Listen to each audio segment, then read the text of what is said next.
लेकर चलते हैं मनीष सिसोदिया की प्रेस कॉन्फ्रेंस में, सुनते हैं क्या कुछ वो कह रहे हैं। के दिए हैं अपने बेटे की कंपनियों को, अपने बेटे के पार्टनर्स की कंपनियों को सरकारी खरीद के ठेके दिए हैं। यह होता है भ्रष्टाचार।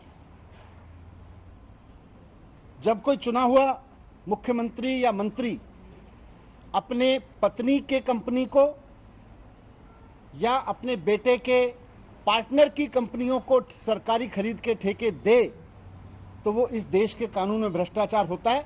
भारतीय जनता पार्टी ये बताए कि वो उसकी नजर में वो भ्रष्टाचार है कि नहीं है, उस पर कार्रवाई होगी कि नहीं होगी।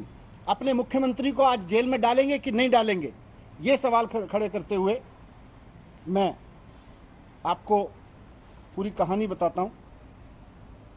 भारतीय जनता पार्टी के मुख्यमंत्री की के भ्रष्टाचार की पूरी कहानी, ये कहानी एक्सपोज की है द वायर ने, और असम की एक वेब पोर्टल है द क्रॉस करंट, उन्होंने एक रिपोर्ट जारी की है और इस रिपोर्ट में उन्होंने जो दस्तावेज लगाए हैं वो इस बात का पुख्ता सबूत करते हैं कि किस तरह से असम के मुख्यमंत्री हेमंत बिस्व शर्मा जी, जो उस समय 2020 में वहां के स्वास्थ्य मंत्री थे, उन्होंने किस तरह से कोविड की आड़ में खुलेआम भ्रष्टाचार किया। ये सारे दस्तावेज जो वायर ने और द क्रॉस करंट ने अपनी वेबसाइट पर जारी किए हैं वो इस बात का पूरा सबूत देते हैं।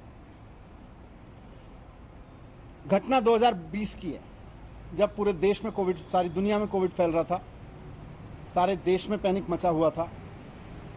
उस वक्त असम के वर्तमान मुख्यमंत्री हेमंत बिस्व शर्मा जी उस वक्त के स्वास्थ्य मंत्री हुआ करते थे।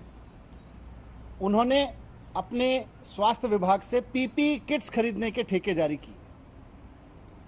इमरजेंसी थी, इसलिए जाहिर तौर पर सारी सरकारें कर रही होंगी, तो इमरजेंसी के दौरान टेंडर के बिना ठेके जारी होते हैं। सरकार के पास पावर होती है, उसमें कोई हम ये नहीं मानते कि उसमें कुछ गलत किया होगा। इमरजेंसी में बिना टेंडर के भी प्रोक्योरमेंट होते हैं, लेकिन ये प्रोक्योरमेंट के ठेके दिए किसको गए? कोरोना की आड़ में इमरजेंसी में पीपीई किट खरीदने के ठेके किसको दिए गए और कितने रेट पे दिए गए, इसमें भ्रष्टाचार है। भ्रष्टाचार की असली कहानी इसमें है। अब के मुख्यमंत्री